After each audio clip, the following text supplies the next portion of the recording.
네.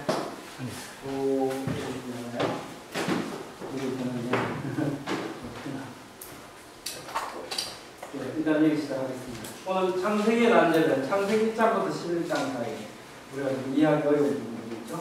창세기 1장에 11장에는 근원이 나와 있습니다. 하나님께서는 전능하신데 그리고 하나님은 사랑이시라며요. 근데 세상은 왜 이렇게 살기 힘들까? 그죠? 시집 걱정, 끼니 걱정, 노숙자도 많고요. 또 육해공부대학에 군인들도 막 공부한다고 난립니다. 영어 공부해야 되고 독일 공부해야 되고 몰랐습니다. 사슴은 사자한테 막 쫓기고요. 사슴은 막 사자는 사슴을 잡아먹어야 돼요. 사자는 사슴이 엄청 부러울 겁니다. 그 잡아먹으려고 그러면 쉽게 안 잡아먹기잖아요. 젊을 때는 괜찮아요. 나이가 좀 들면 배는 고픈데 잡아먹으려고 했다가 사슴은 빨리 도망가죠. 함께 해결하려면 너무 힘듭니다. 사슴은 훌라훌라 먹어도 되잖아요. 그러니까 아마 이 사슴은 정말 사자는 사슴이 부러울 겁니다. 근데 이제 정말 그렇게 할머니 아저씨 저는 좀 미치겠습니다. 사자가 그랬거든요. 사자가 너 나쁜 놈 왜 이 사슴 좋아하고 하는데 사실은 사자가 참 안 됐죠. 네, 그렇게 살아야 됩니다. 그래서 나도 풀 뜯어먹으면 풀 뜯어먹으면 안 돼요.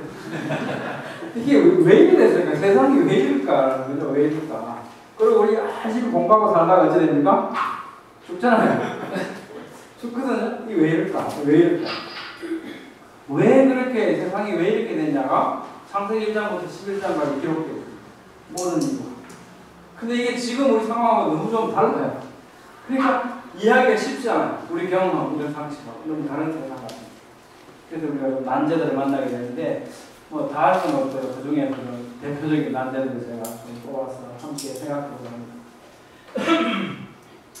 태초에 하나님께서 천지를 창조하셨는데 땅이 혼돈하고 공허했다. 우리 지난번에 땅이 공허하고 혼돈했다는 우리 연대기 할 때 했고요. 흑암이 깊은 위에 있습니다. 흑암이 뭘까? 흑암도 하나님께서 만드신 건가요? 하나님께서 흑암도 만드셨다? 안 만드셨다? 네, 흑암도 하나님께서 창조하신 거 맞나? 네. 첫째 날 뭐 창조하셨죠? 하나님께서? 천지, 빛, 빛이 있어요, 빛이 있어요. 그거 답니까? 그죠? 맨날 성경 보는데, 한번 생각해보세요. 이사야 45장 7절 읽어보겠습니다. 같이 시작. 나는 빛도 짓고 어둠도 창조하며 나는 평안도 짓고 환란도 창조하니 나는 여호와라. 이거 어둠, 호세크도 흑암도 하나님이 창조하셨구나. 걱정도 하나님이 창조하셨구나. 창조하신 게 아무것도 없어요. 우리 마음에 불편한 마음도 하나님이 창조해요. 우리가 있고 그래서 그런 마음을 주는 거죠. 모든 것들 시편도 보면 주께서 흑암을 지어 밤이 되게 하시니 삼위의 모든 짐승이 뛰어나온다. 이렇게 하나님께서 천지를 창조하셨다. 봐라. 이 단어가 똑같이 사용되죠. 어둠도 호세크도 창조했다. 봐라 했다. 흑암도 하나님께서 창조를 그저 있어지는 건 아무것도 없어요. 첫날 뭐 창조하셨을까? 첫날 한번 보시죠. 흑암이 깊음 위에 있고 깊음이라는 뜻이 나와요. 하나님의 영은 어디에 운행하셨다? 수면 위에 운행하셨다. 수면이 뭡니까? 물이잖아요. 물 위로 운행하셨어요. 물도 몇째 날 창조하셨습니까? 첫째 날 창조하신 거예요. 첫째 날 창조하셨습니다. 그래서 많은 것이 창조되었습니다. 뿐만 아니라 이 지구가 창조돼서 공간에 둥둥 떠 있으려고 하면 뭐가 있어야 됩니까? 우리 잘은 모르지만 전문가는 아니지만 그죠? 중력도 필요할 것이고 물질이 제대로 결합되어 있으려면 핵력도 필요할 것이고 이게 모든 것들이 다 필요할 것입니다. 이런 모든 게 첫날 다 창조됐습니다. 특별히 또 우리 기초관에 한 것처럼 하루라고 하는 시간이 창조됐죠. 시간 자체도 창조된 거죠. 자, 1장 7절 가니까 궁창 아래의 물과 궁창 위의 물로 나뉘게 하시니 그대로 된다. 궁창은 뭐라 그랬죠? 라키아라고 하는 대기권이에요. 대기권. 이 위에 물이 있다? 물층이 있다? 정말 물일까? 아니면 물이 아니고 구름이나 안개를 의미합니다. 말씀을 보면 1장 2절에 하나님의 영은 수면에 운행하십니다. 마인입니다. 마인. 우리 흑동방송 들으면가 어디 들으면 마인, 화장품 이런 거 선전하는데 기억나세요? 알로에 마인. 네, 마임이 물입니다. 물. 마임, 물이에요. 물이에요. 자, 물 가운데 공창이 있어요. 마임이죠? 물과 물로 나뉘라. 마임입니다. 천하에 물이 한 곳으로 모아지고 마임. 물들은 생물을 번성케 하라. 마임. 그렇죠? 안개는 뭐라 하는데 안개는 애들라 합니다. 또 구름은 뭐라 하는데 구름은 아남이라 합니다. 그러니까 구름, 안개, 물은 완전히 별개의 단어예요. 별개의 단어. 그러니까 성경은 분명히 공창의 물과 공창 아래의 물로 나뉘게 한다. 근데 어떤 장면일까? 그래서 그래서 분명히 물이라는 단어를 구분해서 쓰죠. 분명히 성경의 의도는 실제로 물이었다고 말씀합니다. 공창의 물천이 있다. 물 가운데 공창이 있어 물과 물로 나뉘게 하라는 물이 있었거든요. 첫째 날 땅 속에 물이 이제 전부 땅이 천지가 창조됐는데 땅은 전부 다 물 속에 잠겨 있습니다. 물이 물 속에 잠겨 있는 땅이 몇째 날 올라오죠? 셋째 날 올라오죠. 육지가. 둘째 날 안 올라오는 이유가 있는 것 같아요. 왜냐하면 아직까지 물이 땅하고 같이 붙어 있는 물이 있고 공창으로 올라가는 물이 있습니다. 이거 먼저 보내놓고 그 다음에 올라와야 된다는 거죠. 둘째 날 공창을 만드셔야 공창을 물과 물로 나뉘게 하라. 물 가운데 공창이 있으라고 이렇게 말씀하셨어요. 그럼 이제 지구가 만들어졌습니다. 그래서 전부 물청으로 덮여져 있고 그 안에 지금 땅이 들어가 있는 그런 상태지 않습니까? 근데 그 물에 물 가운데 공창이 있어 물과 물로 나뉘게 해야 되니까 물 사이에 공창이 빡 생기니까 공창의 물과 공창 안에 물로 나뉘었죠. 성경은 이렇게 말합니다. 공창의 물죠. 이게 이제 노아홍수 때 하늘의 창문들을 열어서 다 쏟아지고 또 하나는 큰 깊은 샘들이 터지고 그렇죠? 공창의 물청. 야, 공창의 물청이 있었다. 이거 어떻게 가능하냐? 어떤 사람들은 도전을 얘기합니다. 공창 위에 정말로 대기권 위에 물청이 있었다면 이거 식물이 살 수 없다. 왜냐하면 자외선 다 차단되고 나면 무슨 어떻게 뭐 탄소 동화작용하고 이렇게 해야 된다며 방화성 해야 된다며 이 못한다 안 된다 이렇게 얘기합니다. 근데 그렇지 않대요. 이 도쿄 카오 대학의 케이버리 박사 이분이 실험을 했습니다. 자외선을 차단시켰습니다. 식물에. 그리고 대신에 이산화탄소의 압력을 좀 가했습니다. 그랬더니 세상에는 이 도마도가 키가 많이 컸습니다. 4.9m. 많이 컸죠? 근데 한 그루에 도마도가 907개 달렸어요. 많이 달린 편이죠? 많이 달린 편입니다. 그러니까 공창에 물청이 있으면 자외선 차단해서 식물이 자라지 못한다. 이런 얘기는 말도 안 되는 얘기입니다. 우리가 걱정할 거 없습니다. 분명히 물청이 있어요. 그런데 우리 비행기 타고 가면 뭐 영하 막 40도, 50도 막 밖에 나오지 않습니까? 그럼 하늘 올라가고 억수로 춥다며요. 그럼 그 뚜껑 얼어가고 얼음 되니 어떻게 물러있을까? 이렇게 걱정하시는 분들이 계시더라고요. 근데 제가 찾아봤습니다. 여러분 인터넷 찾아보시면 아시겠지만 여기서부터 뭐 대륙권, 성층권, 중간권 이렇게 나눠놓는데 중간권 하는 게 아니라 80km까지는 이렇게 춥답니다. 올라가서 추워요. 추운데 더 올라가면 10권을 만나요. 10권. 중간권 위로부터 약 600km까지. 엄청 끄적하거든요. 막 되게 뜨거운 데는 섭씨 2000도까지 올라간대요. 그 아마 뭐 있었더니 섭씨 2000도 보면 부글부글 끓여갖고 안 되니까 100도씨는 안 될 거고 아마 한 이 정도쯤 어디 좀 있었겠죠. 좀 있어요. 걱정할 필요가 없고. 그럼 이제 그 다음에 이게 물이 무거운 게 어떻게 떠 있을까 또 그 걱정하시는 분들인데 인터넷 검색해보면 우주정거장 어떻게 떠 있나 이렇게 물어봤어요. 물보다 우주정거장이 좀 무겁겠죠. 쇳덩어리니까. 그런데도 잘 떠 있대요. 어떻게 원심력과 구심력이 일치한 상태에서 지구 주위를 일정한 속도로 빙빙 돌면 마치 떠 있는 것처럼 보인다. 안 떨어지고 도망 안 가고 잘 떠 있대요. 돌면. 그럼 물청도 돌면 되겠다, 그죠? 물청도 돌면. 우리는 알 수 없습니다. 본 적이 없으니까. 근데 물청이 떠 있다니까 자꾸 의심을 하려고 그래요, 사람들이. 그러니까 그러다 보니까 그게 아니고 물도 떠일 수 있고 얼지 않고 있을 수도 있고 다 가능한 얘기라고. 자외선 차단 걱정 안 해야 된다. 식물 잘 자란다. 성경은 분명히 공창에 물청이 있었다고 합니다. 물이다. 안개 이런 거 아니다. 물청 어떻게 되어 있는가? 사람도 이거 만들어갖고 띄워놓는데 하나님이 뭐 공창에 물청을 띄우는 일이 아니다. 걱정 안 해야 된다. 확실히 물청이다. 하나님이 보시기에 좋았더라. 어떤 분들이 이런 말씀하죠. 첫째 날 또 하나님이 보시기에 좋았더라. 셋째 날, 넷째 날, 다섯째 날, 여섯째 날 다 보시기에 좋았더라 했는데 몇째 날만 보시기에 좋았더라 않겠죠? 둘째 날은 보시기에 좋았더라 없어요. 그걸 인식 안 하시면 이거 얘기 안 해도 됩니다. 어떤 분들은 그거 굉장히 고민합니다. 왜 둘째 날은 좋았다고 안 하셨을까? 여러분 이런 상상을 하죠. 막 공창에 물창이고 하고 만들어놓으니 하나님께서 전제하시니까 앞을 다 내다보시니까 이거 터뜨려가지고 지금 앞으로 노아함수 심판대 죽여야 되니까 마음이 아프셔서 둘째 날 보시기에 좋았더라. 이 말씀을 안 하셨다. 보시기에 안 좋았는가 보다. 이렇게 말씀하시는 게 그렇지 않습니다. 왜냐하면 여섯째 날 이제 다 짓고 나서 31절로 뭐라 그러니까 하나님이 지으신 것이 모든 게 다 너무너무 좋았대요. 그래서 하나님이 감탄사를 쓰죠. 힘내, 힘내. 야, 봐, 너무 좋다. 그래 누가 그때 듣고 있었겠습니까? 천사도 듣고 들었겠죠. 감탄사를 하셨거든요. 그러니까 뭐 다 좋았습니다. 안 좋았을 리가 없습니다. 근데 왜 하필 둘째 날은 이게 왜 하나님이 보시기에 좋았더라고 없을까? 왜 하필 둘째 날인가는 우리 답을 찾을 수가 참 곤란합니다. 그런데 한 가지 힌트가 있어요. 이제 둘째 날에 대해서 하나님 보시기에 좋았을까? 그런데 분명히 노아홍수 이것 때 뭐 엎으려고 그러셨다. 그건 아니다. 왜냐하면 31절에 지은 모든 것이 심히 좋았더라고 생각하셨다. 근데 왜 이렇게 둘째 날 말씀 안 하셨을까? 근데 둘째 날을 한번 다시 보시기에 좋았더라고 말씀해버리시면 보시기에 좋았더라가 8번이 될 거예요. 근데 지금 창세기 6장에서 6일 동안 창조를 하시면서 보시기에 좋았더라를 7번 말씀하십니다.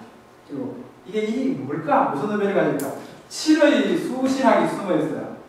그래서 보면 어떤 분들은 킹제임스 성경은 요즘 킹제임스 말씀 보존하게 대해서 막 열심히 열정을 갖고 있어요. 진짜 다른 역분보다 번역이 참 잘 됐고 번역본들 중에서 하나 추천하라고 저도 킹제임스를 하죠. 그런데 완전하게 영감된 성경이다 이렇게 얘기하기는 굉장히 곤란해요. 왜냐하면 이런 걸 전혀 담을 수가 없어요. 자 보시죠. 창세기 1장 1절은요 7개의 단어로 구성되어 있습니다. 한번 읽어볼까요? 베레싯 파라 엘로힘 엣 하샤마임 벳 하아렛 7개의 단어로 되어 있습니다. 우리말도 잘 따져보십시오. 태초에 하나님이 이 천지를 창조하십니다. 누가 맞췄는지 아무튼 그건 모르겠습니다. 근데 이게 따져보니까 그것도 7개로 되어 있어요. 재밌어요. 근데 7. 그 다음에 철자, 알파벳 숫자를 하나씩 하시면 28개로 되어 있습니다. 28개. 7의 4배수죠? 28개는 무슨 의미를 가지냐면 완전수, 퍼펙트 넘버라고 합니다. 퍼펙트 넘버 이런 얘기입니다. 자기를 나눌 수 있는 수 28이면 1로 나눠지죠? 그 다음에 2로 나눠집니다. 3으로 나눠지죠? 3으로 나눠집니까? 안 나눠지는 이거 잘못됐어요. 이게 잘못됐는데 밑에 거 이거네. 1, 2, 이거 잘못됐습니다. 이 위에 거 좀 꺼주세요. 요 밑에 거, 1 되죠? 2 되죠? 3 안 되죠? 네. 4 되죠? 4, 7, 28. 그 다음에 5, 6 안 되고 7 되죠? 7, 4, 28. 그 다음에 14 되죠? 14. 요걸 다 더하면 28. 자신이 되는 수. 이걸 퍼펙트 넘버라고 합니다. 완전수 28. 위에 거 잘못됐습니다. 더한 데는 28이고 위에. 네? 1, 2, 3, 4, 5, 7을 더하면 28입니다. 이거는요? 그것도 28이죠. 28이요. 이게 아닙니다. 이거는 뭐냐면, 이거 더하거든요. 이게 1, 2, 3, 4, 5, 6, 7. 이거 더하거든요. 근데 원래 퍼펙트 넘버의 뜻은 자신을 나눌 수 있는 수를 더하는 게 퍼펙트 넘버예요. 근데 이거는 뭐냐면 위에 있는 거는 7번째 삼각수입니다. 삼각수. 지우면 안 되겠다. 이건 7번째 삼각. 1, 2, 이렇게 7번째 삼각수. 이런 구조를 지우지 마세요. 자, 그 다음에 창세기 1장 2절은요 2의 2배수, 7의 2배수의 14개의 단어로 구성되어 있어요. 이것만 보면 뭐 이혈령, 비혈령, 어쩌다 그런 거 아니야 이렇게 생각할 수도 있어요. 그런데 창세기 1장 1절부터 31절까지 태초에 이게 천지를 창조하신 6일 창조 전 기간을 보면 만들다, 아사라는 단어가 7번 나옵니다. 근데 우리말을 보면 이제 제가 밑에 들었는데 만드사 이게 꺼놨죠? 두 번째 만드사는 야자라는 단어예요. 아사라는 단어가. 그래서 영어나 다른 언어로는 성경의 그 영감으로 가슴이 표현하지 못하는 이런 거. 아사라는 단어에 해당되잖아요. 근데 아사라는 단어가 7번 나옵니다. 그 다음에 하나님이 보시기에 좋았더라. 이 단어가 7번 나옵니다. 하나님 이름을 지으시거나 축복하는 단어가 7번 나옵니다. 그 다음에 2장 3절까지 확장하면 최초의 1주간이 되죠. 그 1주간 속에는 하나님이라는 단어가 7의 5배수가 나와요.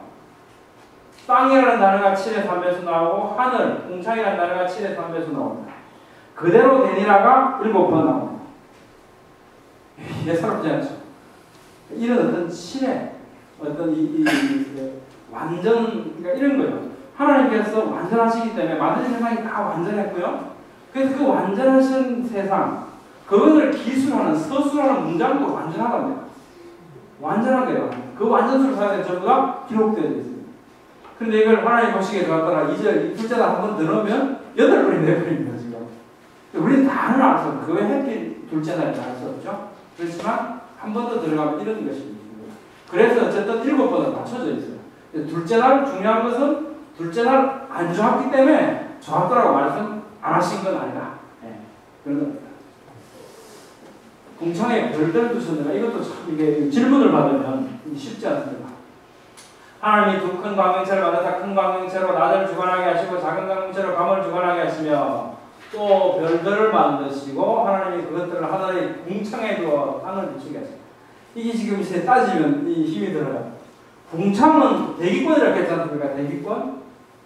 근데 해달 별이 무슨 대기권에 있습니까? 아니죠. 저 멀리 있지 않습니까? 대기권 밖에 있죠. 이거 보고 막 따지는 사람이 있어요. 우리말로는 참 쉽지 않습니다. 자, 그럼 1장 16일에는 광명체들이 뭐냐? 큰 광명체, 작은 광명체, 이게 뭐냐? 하는 것이 하고요. 그 다음에 별들을 만드시고 그걸 하늘의 궁창에 둬요. 이 별들. 이게 그것들이 별들을 의미한다면 이 문장은 틀렸죠. 과학적으로 틀렸습니다. 물론 뭐 시적으로 받아들일 수 있지만 그럼 곤란하죠. 상대가 어떤 데는 뭐 시적으로 받아들이자고 어떤 데는 그대로 다 곤란하잖아요. 네, 그건 아니다. 한번 살펴보라고. 좀 복잡해 보이지만 여러 여건들을 보니까 그 광명들을 전부 뭐라고 그랬습니까? 라이트라 했죠. 라이트. 다 라이트라고 번역했죠. 광명체는 별 자체를 의미하는 게 아니고요. 마오르라고 하는 빛을 의미합니다. 달이 아니고 달빛, 해가 아니고 햇빛을 의미합니다. 햇빛. 그 빛들이 전부 어디 있었냐면 궁창에 두셨다. 이걸 말합니다. 우리 지난번에 성경 연대기 할 때 맨 마지막에 정리할 때 왜 그렇게 멀리 있는 별빛이 보이냐? 이거 할 때 하나님께서 그 빛을 어디에 두셨다고 했어요? 궁창에 두셨다고 했지 않습니까? 궁창. 아무리 멀리 떨어진 별들도 그 궁창에 있어서, 하늘의 궁창에 있어서 땅을 비추라. 그러시니까 그대로 됐다. 땅을 비추는 시작했지 않습니까? 네, 그거를 바로 그거죠. 그 라이트들이 있었다는 겁니다. 그걸 이제 우리가, 개혁 성경에는 광명들이 있었다 그러니까 이해하기 쉬웠는데, 개혁 개혁에는 광명체 이러니까 마치 별 같은 느낌을 줘요. 그래서 우리를 좀 혼란스럽게 만듭니다. 원래 의미하는 것은 광명체, 빛들이 있었다는 거죠. 그 다음에 이것들, 또 별들을 만드시고 하나님이 그것들을 하늘의 궁창에 뒀다는 게 이것도 어려워요. 별들이 어떻게 하늘의 궁창에 있느냐, 대기권 안에 있느냐, 이거 아니죠. 이거는 한시 빛이 아니고 별들이거든요. 별들을 두셨다. 그것들이 뭐냐? 이제 우리 문장이, 우리 한국어 문장이 지금 이렇게 되어 있는데, 두 큰 광명이 뭐냐, 별들은 뭐냐, 두 큰 광명들 별들이냐, 그것들이 도대체 뭐냐, 따져보라고. 이 뒤에 뭐야? 공공번역, 표준세번역, 현대인의 성경을 보면 전부 다 문장을 끊어놨죠. 다스리게 하셨다, 또 별들도 만드셨다. 세번역도 다스리게 하셨다, 또 별들도 만드셨다. 현대인의 성경도 지배하게 하셨으며, 또 별들도 만드셨다. 문장이 따로 되어 있어요. 근데 우리는 별들을 만드시고 그것들을 공창에 두어 이렇게 연결되어 있습니다. 그래서 우리가 이해하기 쉽지 않아요. 영어 여건들 한번 살펴보면 전부 다 문장이 끊어졌죠. 다음 문장 하나가 He also made the stars. 문장이 다 끝납니다. 다 종지부가 있죠. 있습니다. 이게 무슨 의미냐면 이런 거예요. 하나님이 두 큰 광명체를 만드사 큰 광명체를 낮을 주관하게 하시고 작은 광명체를 밤을 주관하게 하시며 또 별들을 만드셨다. 하나님이 그것들을 하늘의 궁창에 두어 땅을 비추게 하시며 낮과 밤을 주관하게 하시고 빛과 어둠을 나뉘게 하셨다. 궁창에 있는 것은 뭐냐면 그것들입니다. 그것들이 뭐하는 애들이냐 보니까 땅을 하늘의 궁창에 두어서 땅을 비추고 낮과 밤을 주관하게 하고 빛과 어둠을 나누게 합니다. 이거 뭐가 하는 일입니까? 이게 지금 햇빛, 달빛이 하는 일이죠. 별들이 하는 일이 아니에요. 이거 뭐라고 해봐야죠? 낮밤을 주관하는 거죠. 결국은 이거 여기서 그것들을 하나의 공창에 두셨다는 것은 두 큰 광명체를 공창에 두셨다는 얘기죠.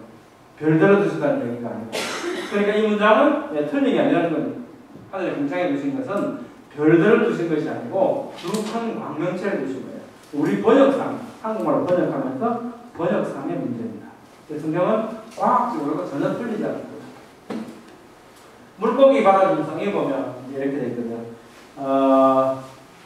개역 성경은 큰 물고기 이렇게 말했습니다. 근데 개정이 되면서 큰 바다 짐승들로 바뀌어 있어요. 이게 왜 이럴까? 왜 이럴까? 이 히브리어로 보면 타닌이라는 말입니다. 타닌. 타닌님, 가돌림 이렇게 해요. 큰 바다 짐승. 이게 뭐야? 타닌이라는 단어를 찾아가면요. 아주 여러 가지로 번역이 돼요.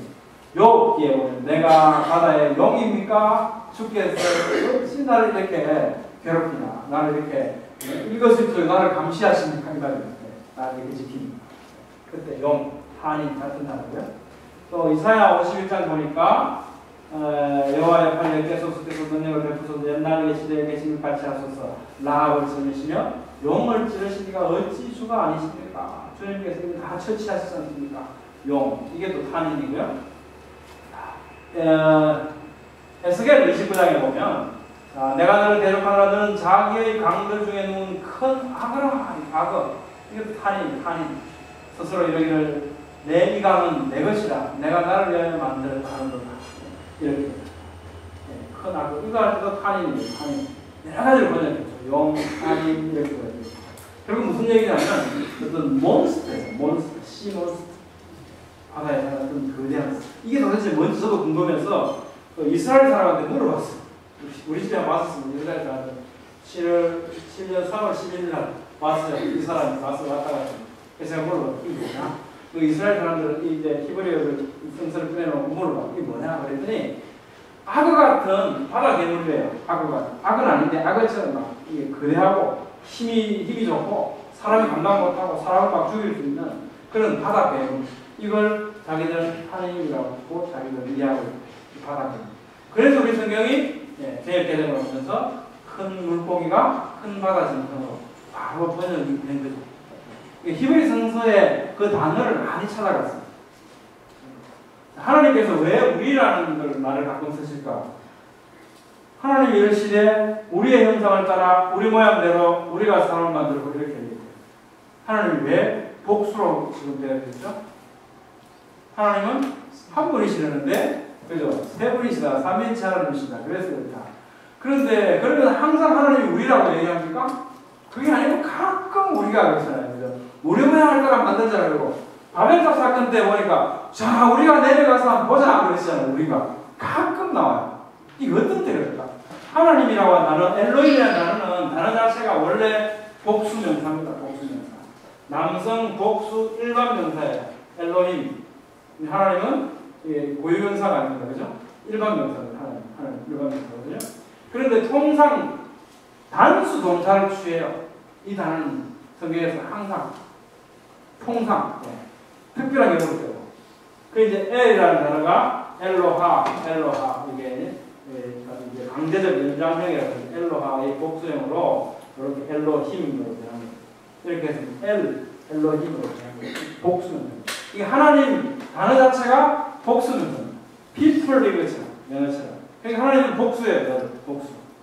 왜 복수일까? 사람들은 여러 가지 생각을 하죠. 삼위일체 하나님이시기도 해서 또 천상의 군중신하들한테 지금 천사들한테 말을 걸고 계신다. 또 하나님 자신에게 우리가 어떤 다짐을 할 때 스스로에게 다짐을 하십니까? 자기를 부르면서 누구냐 이렇게 하면서 자신에게 협의에 대한 복수형 아니겠는가? 또 어떤 사람은 신성 내세의 복수성. 창조시 활동하고 계셨던 하나님의 영, 수면의 영이죠. 그 영에게 말을 걸고 계시는 거다. 우리가 만들자 이렇게. 또 어떤 사람들은 경매를 나타내는 복수형 또는 하나님의 장엄, 그 위대하신 무엇과도 비교할 수 없는 그것을 표현할 길이 없어서 복수형으로 표현했다. 여러 가지 이야기들이 있습니다.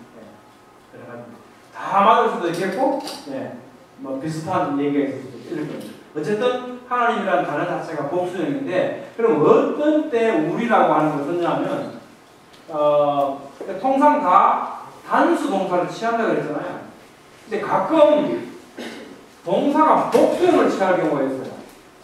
근데 이걸 표현할 길이 없는 거예요. 우리 동사는 단수 복수가 없잖아요. 근데 히브리어는 그걸 갖고 있는 거예요. 히브리어는. 이걸 표현할 길이 없지 않습니까? 그래서 이 동사가 복수형을 취할 경우에 하나님을 우리라고 기록하기로 했습니다. 그래서 우리의 모양을 따라서 이렇게 만들자 할 때 보면 그 동사가 복수형이고, 자, 우리가 내려가자 할 때는 복수형. 이렇습니다. 우리라고 하는 의미는 특별하게 우리에게 어떤 의미를 전달하기는 이렇게 우리가 이해하기 좀 힘들어요. 어떤 특별한 의미를 주는가 참 이해하기 힘든데, 분명한 건 뭔가 이 동사 자체가 복수형을 취할 경우 이때 우리라고 하는 걸 썼다. 이거 뭐라고 됩니다. 또 우리 이게 그 젊은 사람들은 여러분들께서 이제 교사 선생님 가지고 하시는데 이 애들이 빨리빨리 돼가 막 물어봐요. 왜 우리라 그랬죠? 물어봐요. 하나님의 형상과 모양. 하나님께서 이렇게 말씀해요. 우리의 형상을 따라 우리 모양대로 이렇게 만들자.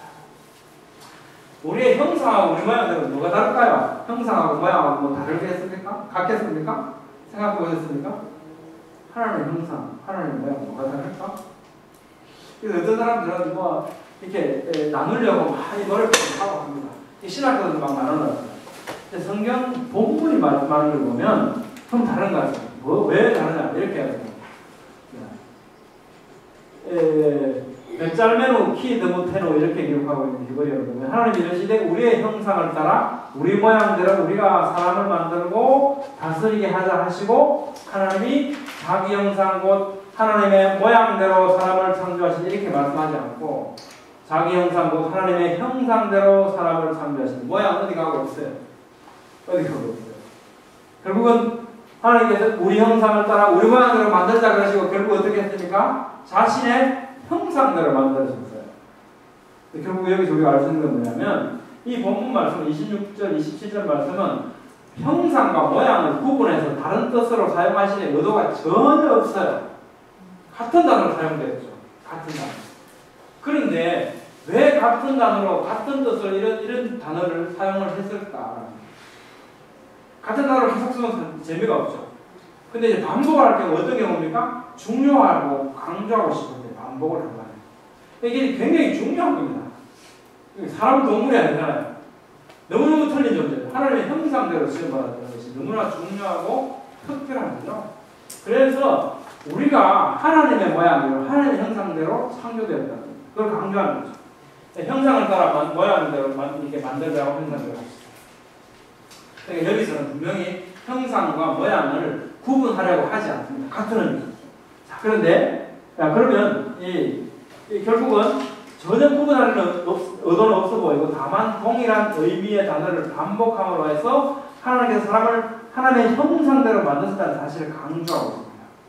자, 5장 3절과 똑같은 표현이 하나 나오죠. 아담은 130세, 같이 봅니다. 시작. 자기 모양, 곧 자기의 형상과 같은 아들을 낳아 이름을 셋이라 했다. 자, 아담은 하나님의 형상대로, 하나님의 형상, 하나님의 모양대로 만들어졌는데, 셋은 어쨌습니까? 하나님의 형상, 하나님의 모양대로 못 만들어졌어요. 누구 형상, 누구 모양대로 만들어졌습니까? 아담을 닮아있죠. 아담. 그렇죠. 범죄한 아담의 모습을 닮아있는 거죠. 자, 그런데 여기도 똑같이 데모텔레라는 단어가 사용되었습니다.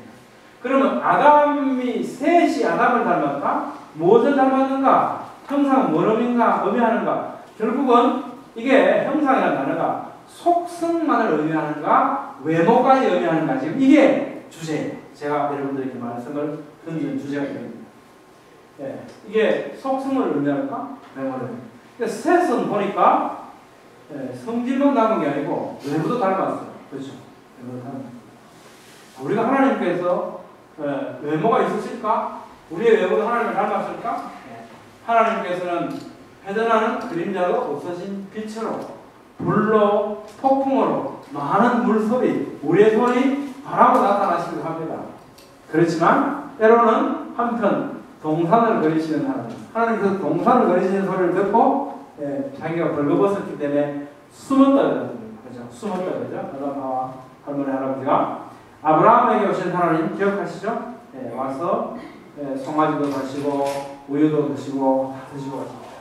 예수님은 사람의 형상으로 우리에게 오셨죠. 예수님께서는 나를 본 것이 아버지를 본 거라고 말씀하십니다. 또 고린도서 1장 6절 한 번 읽어보죠. 시작. 그리스도는 하나님의 보이지 않는 형상이시다. 그리고 하나님께서는 형체가 없으시기 때문에 우리가 외모만큼은 하나님을 닮는 게 아니다 라고 굳이 그렇게 말씀하시는 말하는 겁니다. 그래서다가 천국에 갔더니 하나님께서 내 아들아 그랬는데 우리가 요즘 뭐 개콘 보니까 애들 뭐 엄마 아냐 그러더만요. 아빠 아냐 그럴 겁니까? 하나님이? 그죠? 저는 하나님 품에 좀 안겨봤으면 좋겠어요. 예수님 품에 안겨봤으면 좋겠어요. 그러니까 굳이 우리가 하나님께서는 외모가 없으시다라고 하는 생각을 가지기 싫은데 전혀 그러실 필요가 없어요. 하나님은 언제나 외모를 가지실 수 있는 분이시죠. 그렇습니다. 우리는 한 번쯤 아버님의 품에 안기고 싶다. 그러시죠? 네, 아마 우리 천국 가면 꼭 보듬어 안아주실 것 같습니다. 자, 죄의 삭선 사망이다. 그 이전에 죽음이 있었잖아요. 이겁니다. 어떤 사람들이 이제 성경을 이제 파고듭니다. 공격하기 위해서. 선악과 사건 때문에 죽음이 들어왔다 그러지 않습니까? 그런데 식물은 어떻게 되냐? 식물은 아담에게 하나님께서 뭘 줬습니까? 너희 먹을거리 되라 그러면서 온 지면에 심했는 모든 채소와 상추 뜯어먹으면 또 뭐 상추 죽습니까? 안 죽습니까? 죽었잖아요. 근데 그거 따지는 거예요. 죽었잖아. 왜 죽음이 그 전에 없었다고 거짓말을 해요? 어떻게 대답해야 되죠? 모든 또 뭐 동물들한테는 자 모든 푸른 풀을 먹을 거를 줬다. 식물들 죽었습니다. 식물 죽었습니까? 안 죽었습니까? 식물이 죽었다. 잡아먹혀 죽었다. 이러면 사망이 있는 거예요. 그런데 우리는 분명히 선악과 사건 때문에 죽음이 들어왔다. 이렇게 말해요. 곤란한 거예요. 우리는 성경의 언어를 조금 이해할 필요가 있습니다. 생물이 뭐냐? 죽음이 뭐냐? 우리는 이제 우리가 사람이 만든 학문 이것에 의한 정의에 의하면 식물은 분명히 생명이죠. 그렇죠? 생물 속에 뭐 식물, 동물이 있습니다. 근데 성경은 뭐라고 하냐? 이걸 생물이라고 말하지 않아요. 식물은 죽는다고 말하지 않습니다. 풀은 마르고 꽃은 시들고 이럽니다. 죽는다고 말하잖아요. 1장 20절 하나님이 이르시되 물 따라 생물을 번성케 하라 이럽니다. 그래서 물고기들이 막 큰 바다 짐승들과 물에서 번성하여 움직이는 모든 생물을 다스리라. 하나님이 이르시되 땅은 생물을 그 정도대로 내라. 그러면서 가축, 기는 것, 땅의 짐승들, 바다의 물고기와 하늘의 새와 땅에 움직이는 모든 생물을 다스리라. 이렇게 말씀하십니다. 그렇죠? 바다, 물고기, 하늘, 새, 땅에 움직이는 모든 것, 모든 생물. 식물은 없어요. 식물한테 뭐라고 했냐? 하나님이 이르시되 땅은 풀과 심하는 채소와 각기 정도의 시간이 되면 나무를 내라 하시니 그대로 됐다. 땅이 풀과 각기 정도의 심하는 채소와 각기 정도의 시간이 되면 나무를 내니 하나님 보시기에 좋아. 생물이란 말이 없어요. 식물은. 생물이라고 하지 않습니다. 땅 위에 홍수 사건 이후죠. 그때 사건을 이렇게 말씀하죠. 땅 위에 움직이는 생물이 다 죽었다. 근데 그 생물이 어떠냐? 새와 육축과 들짐승과 땅에 기는 모든 것과 모든 사람이라. 식물은 포함이 안 되죠. 식물은 포함이 안 됩니다. 모든 생물을 서로 부르시니 곧 사람과 짐승과 기는 것과 공중의 새까지 다 죽습니다. 식물은 죽었는지 안 죽었는지 언급이 없습니다. 식물들은 죽었다는 말도 없죠. 생명을 가진 존재로 인식하지 않습니다. 심판의 대상도 아니에요. 심판의 대상. 다스림의 대상도 아닙니다. 그죠? 다스림의 대상. 생물이라고 하는 건 뭐냐면 동물과 사람을 생물이라고 합니다. 네페시 하이라고 합니다. 그게 성경에 나옵니다. 식물은 생물이 아닙니다. 그래서 죽음이라고 하는 게 없습니다. 우리가 이것을 이해하면 그것에 잘 대답할 수 있습니다. 자, 9장 4절 5절도 보니까 이렇게 말씀하죠. 지금부터 뭐 동물도 산 짐승도 다 잡아먹어 식물 먹으라. 그러나 그 고기를 그 생명 네페시 되는 피째 먹지 마라. 내가 반드시 너희의 피 곧 너희의 생명의 피를 찾으리니 그의 생명을 찾으리라. 그럼 생명. 식물은 그렇게 말씀하죠. 하나님께서는 식물, 동물, 사람을 창조하셨어요. 생물이란 사람과 동물에 해당하며 이들에게 선악과 사건으로 죽음이 들어온 거죠. 식물은 누구하고 상관이 없습니다. 그 다음에 우리 성경에도 나타나지 않고 일본 성경에도 나타나지 않는데 이게 분명히 특별한 의미를 부여하시긴 하셨는데 그게 하나가 뭐냐면 히브리 성서를 보면 이거는 몇째 날 몇째 날 하는데 6째 날하고 7째 날은요 그 6째 날, 그 7째 날 이렇게 말씀하셨어요. 근데 어디에도 이게 표현이 안 돼요. 근데 그 6째 날은 사람을 만드신 6째 날이고 하나님의 행상하는 또 창조를 마무리하신 그 특별한 날이실 것이고 7째 날은 하나님께서 쉬신 거룩하신 여호와의 안식이고 특별히 두 날을 구분하셔서 우리에게 말씀하신 것 같습니다. 근데 우리는 그걸 놓쳤어요. 모든 번역 성경은 표현이 잘 안 돼. 표현이 잘 안 돼. 근데 히브리 성경은 그 6째 날이야. 이렇게 만들었는데 이게 바로 그 6째 날이야. 이게 바로 그 7째 날이야. 이렇게 말씀하셨어요. 이게 여러분들한테 이제 들었는데요. 그 이 단어가 아니라 하라고 하는 단어. 이게 이제 그라고 하는 하나님께서 감탄하신 감탄사. 다른 성경에는 안 나와요. 보니까 킹제임스는 보면 이게 있어요. Behold 이렇게 번역합니다. 다른 성경은 한글 성경도 그렇고 영어 성경도 거의 번역되어 있어요. 심히 좋았다. 메오드라고 하는 부사가 있어요. 심히 좋았다. 근데 그거 말고 힘내라고 하는 감탄사가 있습니다. 하나님은 그걸 지으시고 나서 스스로 감탄하셨어요. 와 너무 좋다. 이렇게 말씀하십니다. 근데 그 감동이 우리한테 전달이 잘 안 돼요. 그래서 제가 안타까워서 어떻게 전달을 해보려고 여러분한테 말씀드립니다. 31절 속에는 그 감탄사가 있습니다. 와 좋다. 심히 좋았다. 심이라는 단어 말고 감탄사가 좋아가지고 자 안식하셨다. 하나님께서 6일 동안 창조하시느라고 피곤하셨을까? 왜 안식하셨을까? 하나님께서 안식하신 이게 뭘까? 하는 거죠. 이게 우리를 곤란하게 우리가 이제 교사를 한다든지 이렇게 할 때 우리를 곤란하게 만드는 질문이 될 수도 있습니다. 안식하셨다. 왜 피곤할 수도 없었는데 왜 안식하셨을까? 안식이 뭘까? 라는 거죠. 안식이 뭘까? 히브리서에 보면 우리에게 이해를 해줍니다. 4장 1절부터 10절인데요. 중간에 제가 발췌했습니다. 같이 한번 읽어보겠습니다. 시작! 그러므로 우리는 두려워할지 그의 안식에 들어갈 약속이 남아있을지라도 너희 중에 꼭 이르지 못할 자가 있을까 하니라. 이미 믿는 우리들은 저 안식에 들어가는구나. 세상을 창조할 때부터 거의 이루어졌느니라. 그런즉 안식할 때가 하나님의 백성에게 남아있도다. 이미 그의 안식에 들어간 자는 하나님이 자기를 쉬심같이 자기를 쉬느니라. 자, 이 안식을 말씀하면서 히브리서는 세상을 창조할 때부터 거의 이루어졌대요. 이 하나님께서 천지를 창조하시고 6째 날 안식하신 그걸 의미하고 있죠. 그 안식이 어떤 안식이냐니까 우리가 들어갈 안식이에요. 우리가 들어갈 안식. 그렇다면 조금 우리가 발전시키고 있겠죠. 우리가 들어갈 그의 안식, 저 안식은 어딘가? 하나님께서 독생자를 보내시면 인간을 하나님의 안식에 들어오게 하시기 위함. 결국은 천국이라고 합니다. 영원한 쉼, 그곳에 들어오시기 하기 위함이죠. 거기는 오직 한 길 예수 그리스도이며 이번에 사랑하는 감들에서 세상을 창조할 때부터 이미 이 원리가 존재하고 있다고 기록하고 있습니다. 하나님의 안식은 피곤 때문이 아니라 인류를 위한 안식이었고 그것은 우리가 살게 될 천국을 미리 마련하신 거예요. 합의를 다 하신 하나님께서 너희가 들어가고 싶고 예수님께서는 스스로 안식일의 주인이라고 말씀하신 안식일의 주인. 안식일의 주인. 성도의 구원과 이 안식의 완성이 이루어진 날이 언제냐면 구약 안식 후 첫날이었죠. 부활하십니다. 주의 날. 주의 날이죠. 이제 신약의 성도들은 주의 날에 예배하게 됩니다. 하나님의 그 안식. 그 안식을 들어가죠.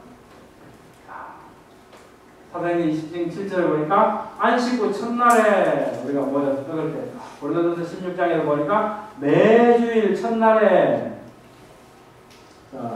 계시록 1장 11절에도 보니까 키리아케 헤메라 키리아케 주님의 날이다.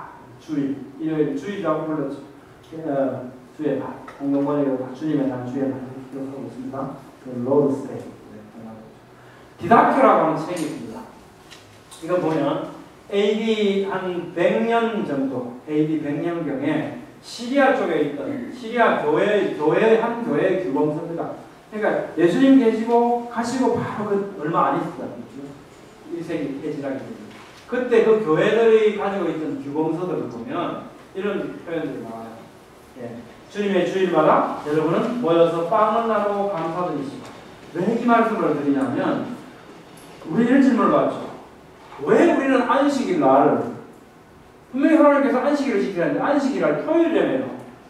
그런데 왜 토요일날 안식일은 토요일날 잘도 지키는데 우리는 왜 토요일날 안식 안 지키죠? 이게 안식이 아니잖아요. 이게 주일이잖아요. 이렇게 얘기하면 어떻게 얘기합니까? 정확히 곤란해요. 그죠? 지금 제가 그 얘기를 말씀을 드리는 겁니다. 이게 그 말씀을 드리는 거예요. 디다케가 들려진 주 일사기 교회의 기타 정보 여러 가지.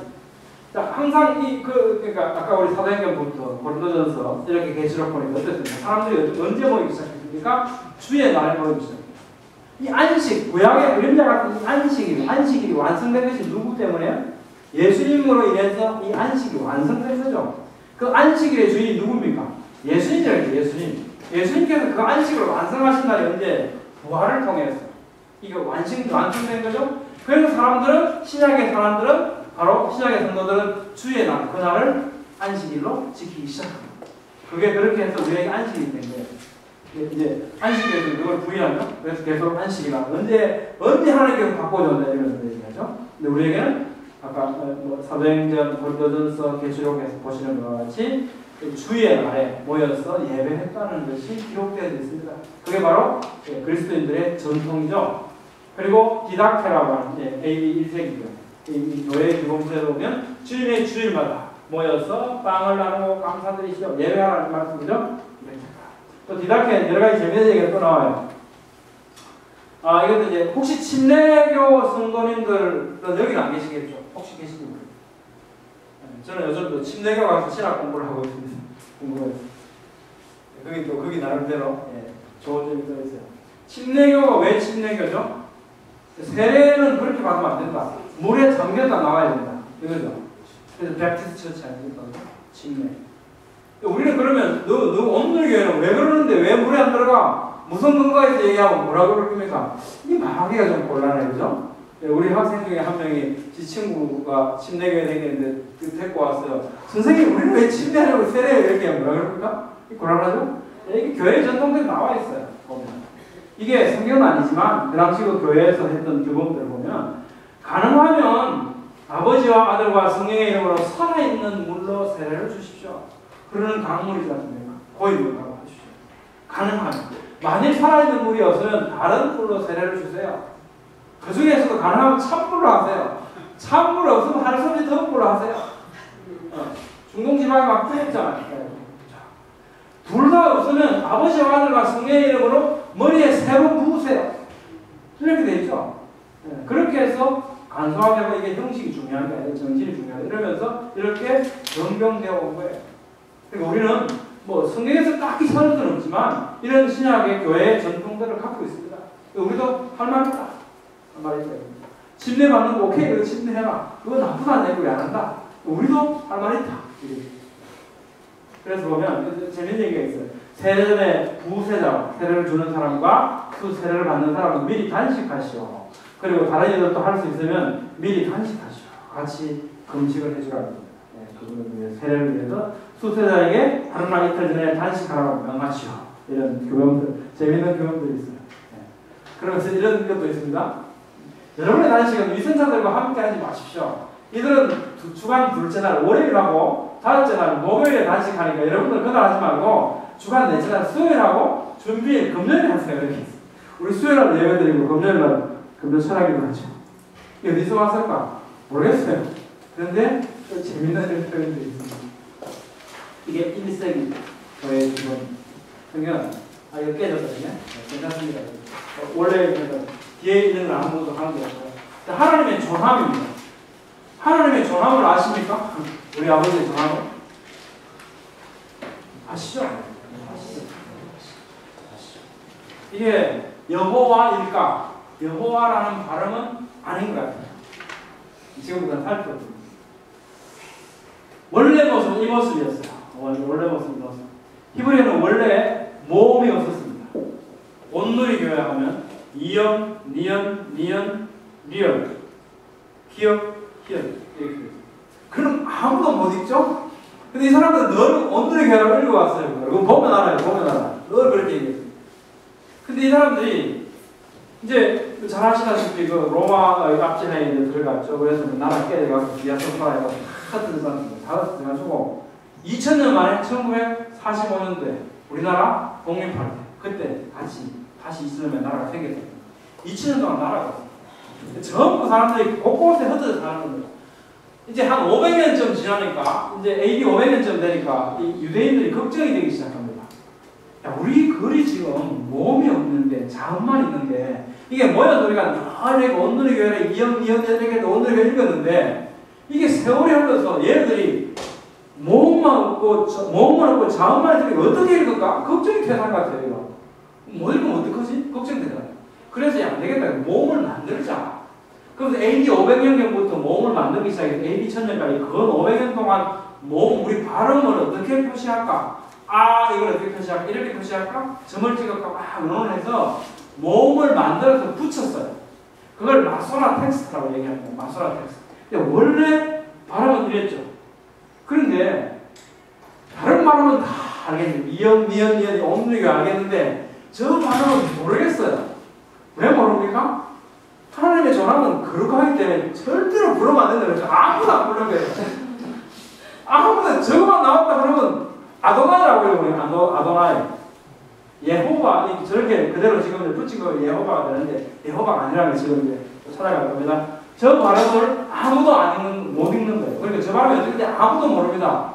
몸을 붙일 수가 없죠. 발음을 모르니까 아무도 모르니까.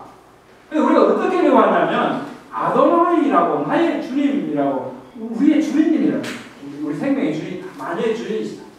주님이라고 하는 의미를 담아서 아도나이라고 읽어왔어요. 저 단어는. 표시로 그래도 보면 예수님 기도하실 때도 아도나이라고 기도하시잖아요. 하나님의 전함을 저렇게 불러요. 그러니까 발음을 알 수가 없는 거예요. 근데 이제 발음은 다 모음을 붙였어요. 근데 저기만 지금 모음이 없잖아요. 이상하잖아요. 붙이긴 붙여야 되겠는데 발음을 모르겠어요. 그래서 그 발음을 무슨 발음을 붙였냐면 우리가 기왕 아도나이라고 붙었으니까 아도나이에 있는 모음을 뜯다가 붙이자. 이렇게 해서 거기다 붙인 거예요. 그렇게 붙여놓은 겁니다. 그렇게 붙여놨는데 아도나이. 근데 이 모음이 안데 이게 모음이 이제 그러니까 세 개의 모음이 있으면 첫 모음이 짧아져서 아가 에로 발음이 됩니다. 이 사람들이 문법 세계상. 그래서 에오아가 된 거예요. 에오아. 그래서 에오아 이렇게 해서 이걸 붙였습니다. 에오아. 이것은 이 발음이 아니고 뭐라고 그랬더니 아도나이를 그렇기 때문에 아도나이에 있는 그 모음을 붙여가지고 여기다 붙이더라고요. 왜? 모음을 모르니까. 근데 이것만 모음이 없으니까 이상하잖아요. 이걸 붙인 거예요. 근데 각 주에다가 이렇게 붙여놓고 이걸 읽을 때는 이 발음대로 읽으면 안 되고 아도나이라고 읽어라 이렇게 각 주를 붙여놔요. 근데 이게 재밌는 사건이 발생합니다. 1518년에 갈라티누스라고 하는 사람이 제가 방금 설명드린 그걸 몰랐어요. 모르고 이게 진짜 발음인 줄 알고 예호바라고 발음하기 시작합니다. 그게 퍼져나가고 지금 우리가 여호와라고 부르는 거예요. 웃기죠? 재밌죠? 이런 현상이 벌어집니다. 그럼 진짜는 뭘까? 원래 발음은 뭘까? 옛날로 올라갑니다. 3세기 초에 클레멘트, 알렉산더의 클레멘트 또는 이런 교구라고 얘기하는 우리가 교구, 초대 교구들 이런 사람들이 뭐라고 부르냐니까 야외, 야와이, 야외 이렇게 부릅니다. 오리겐, 테오도렛 이런 거 이분들, 에피파니스 이런 분들은 야외라고 말합니다. 야외의 축소형인 개인의 이름 서두에 첨부될 때는 히브리어 발음 법칙상 여호를 빨리 붙여서 발음해주세요. 여호를 빨리 붙여서 시작. 요로 발음되죠. 요, 그죠? 예, 요 또는 요로 발음됩니다. 여호나단, 묘나단 같은 이름이죠. 같은 이름, 요나단. 그러니까 사람 이름에 하나는 예를 들면 엘리야의 하나님은 엘리야는 무슨 말이냐면 나의 하나님은 여호와시다 이 말이에요. 우리 지금까지 하던 식으로 얘기하면 엘은 하나님이죠. 보통 일반면 내 하나님은 누구시다? 여호와시다. 엘리야. 내 하나님은 여호와시다. 이런 뜻이에요. 이렇게 해서 이름에 이런 하나님 뭐 어떠시다, 어떤 하나님이시다 이게 많이 돼요. 모세 어머니 요게벳이나 여호수아 이름의 야훼의 축소형인 여호를 내포하고 있죠. 그래서 보면 할렐루야, 할렐루야 이게 가운데 이게 선을 긋기도 하고 안 긋기도 합니다. 할렐루야, 할렐루가 뭐죠? 찬양하라. 누구를? 야가 누굽니까? 야는 야죠. 여호와가 아니고 하나님, 창조주 하나님 야죠. 야후는 이름이나 시 가운데서 사용된 축약입니다. 축약형. 그래서 보면 엘리야 또는 엘리야후 이렇게 해요. 같은 이름이에요. 이름을 엘리야라고 부르기도 하고 엘리야후라고 부르기도 합니다. 예를 들면 같은 이름을 열왕기하 1장 3절에 보면 엘리야라고 했거든요. 이 똑같은 이름을 열왕기하 2장 1절 조금 넘어가면 엘리야후라고 여기 하나 붙어있죠. 엘리야후라고 그래요. 야 또는 야후로 자연스럽게 둘 중에 하나를 그냥 이렇게 섞어서 부르는 거예요. 이것도 좋고 저것도 야후 하나님의 존함에 대한 축소형 이렇게 보십니다. 그런데 이사야는 주로 이사야라고 불렸지만 이제 여러분들 그 교재에 보면 있죠. 열왕기하 쭉에서 이런 저런 부분은 이사야가 이사야후라고 불렀어요. 예레미야도 예레미야후, 아시야후, 시드기야후 이렇게 불렀어요. 야는 야후의 축소형이죠. 이렇게 불렀어요. 자, 이사야후는 무슨 말이냐? 야훼는 구원, 야는 구원이시다. 예레미야후 야께서 세우시다, 지명하시다. 아시야후 야가 힘이시다. 시드기야후 야훼께서 의미시다. 이런 뜻이에요. 사람 이름은 굉장히 사람 이름 속에 하나님이 들어있었던 여호와 하나님의 이 뜻이다라고 하는 것을 많이 쓴 이름을 불렀습니다. 정리해 볼게요. 그럼 하나님의 존함이 뭐냐? 우리 이렇게 정리해야 됩니다. 하나님의 이름은 존함은 쓰는 이름이 있고 읽고 부르는 이름이 있어요. 읽고 부르는 이름은 아도나이입니다. 아도나이. 쓰는 이름은 이겁니다. 쓰는 이름은 이거예요. 이거. 이거 어떻게 발음했을까? 아마 야나 야후여서 가능성이 많죠. 그래서 보면 어떤 교회는 야훼 하나님 이렇게 많이 이야기하지 않습니까? 그게 바로 이런 이유에서 나온 겁니다. 그런데 실제로 보면 그 전통 속에서는 하나님의 존함은 우리가 부르는 존함은 야훼가 아니고 부르는 존함은 아도나이입니다. 크레라고 하는 거예요. 크레. 쓰는 이름은 캐티브는 이겁니다. 의미가 뭘까? 야후의 의미가 뭘까? 궁금하죠, 의미. 좀 복잡해 보이죠? 그 모세가 그렇게 하지 않습니까? 야, 모세야, 너 가서 바로한테 가서 내 딸을 다 데리고 온다. 아니, 하나님 내가 가면 뭐 누가 보내? 네 누군데? 누가 보냈는데? 그러니까 너희 조상이 하나님이 보냈어. 나 왔어. 너희 조상, 우리 조상이 하나님이라고 이름이 뭔데? 근데 뭐라 합니까? 이건 묻잖아요. 뭐가 그건 묻잖아요. 이름 뭐라 합니까? 이게 하나님 뭐라 합니까? 그러니까 그래 나는 뭡니까? 스스로 있는 자. 나는 스스로 있는 자. 에헤예, 아쉘 에헤예. 에헤예라는 건 뭐냐면 하이라고 하는 영어의 비동사예요. 비동사. 이다 또는 있다. 비동사. 뭐 이렇게 표현하기가 굉장히 힘들어요. 제가 그대로 이게 지금 스캔해왔습니다. 이게 히브리어 사전 스캔해왔습니다. 뭐 존재하다, 이다, 되다, 발생하다, 뭐 부수다, 계속하다, 기진하다, 생기다, 굉장히 여러 가지 뜻이 있습니다. become 이런 거 짧게 얘기하면 영어로도 쭉 써있죠? 굉장히. 그냥 이다 하는 이다. 근데 우리가 여기 중요한 건 보면 이게 동사입니다. 동사. 본인을 그렇게 하는 데서는 표현하셨어요. 동사인데 칼 동사니까 이제 미완료 동사. 긍정 미완료 동사. 미완료라고 하는 건 뭐냐면 ing를 계속 현재 진행형이 계속 진행된다는 미완료라고 하는 것.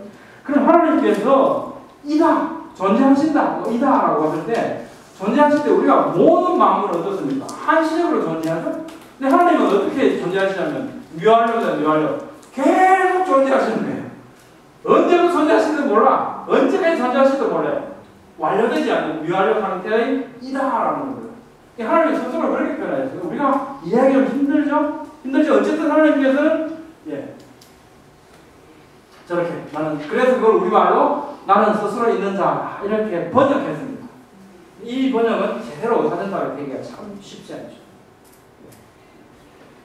에헤이에, 에헤이 이렇게. 자, 그러면서 출애굽기 3장 14절 보면 너는 이스라엘 자손에게 뭐라 합니까? 하나님께서 이렇게 말씀하셨어요. 너는 이스라엘 자손에게 이같이 이르기를 스스로 있는 자가 나를 너희에게 보냈다 하라. 이렇게 번역되어 있지 않습니까? 근데 실제 오늘 보면 뭐라 그러냐면 에헤이가 나를 너희에게 보냈다고 해라. 이렇게 말합니다. 에헤이 미완료 동사? 그건 뭡니까? 에헤이라고 하는 건 항상 계셔왔다. 예. 지금도 계시고 앞으로도 계속 계실 분이다. 이런 뜻입니다. 아마 저 뜻에 가까운 것 같아요. 내 이름은 이거라 하고 말씀하시거든요. 그럼 내 이름은 이거다 그러면 하나님 왜 야도 아니고 야구도 아니고 에헤이네? 하야 동사 에헤이네? 그게 아니고 내 이름은 이거 다 이름이다 이러다 쉔이라는 단어는 또 뭐 성명의 의미도 있지만 그게 무엇을 의미하는가? 무엇을 의미하는가? 그걸 그 어떤 정체성 이걸 의미합니다. 그 단어 자체가 하나님이 어떤 분이시냐라는 것을 이 단어를 통해서 한마디로 말씀하신 거죠. 그러시면서 하나님이 또 모세에게 너는 이스라엘 자손에게 이같이 이르기를 너희 조상의 하나님 여호와 이렇게 표현했어요. 여호와 우리 개혁의 성경에서 여호와 이 단어죠. 여호와 이거는 고유명사죠. 고유명사 여호와라고 표현된 이게 여기가 고유명사입니다. 원래 전통에 따르면 우리는 하나님 아도나이라고 부릅니다. 여호와라고 읽지 않습니다. 저렇게 읽게 된 게 누구 때문이라고요? 아까 그 아스실산 사람이죠? 그분 때문에 그 이후로 우리는 이렇게 읽어왔어요. 근데 그게 또 하나의 새로운 전통이 되어버렸어요. 굳이 부르면 안 됩니다. 그걸 외칠 필요 없어요. 우리 아는 데. 그 다음 2장 4절 전후에 이게 지금 서술상에 창조수술상인데요. 잠깐 쉬었다할까요? 네, 2시간.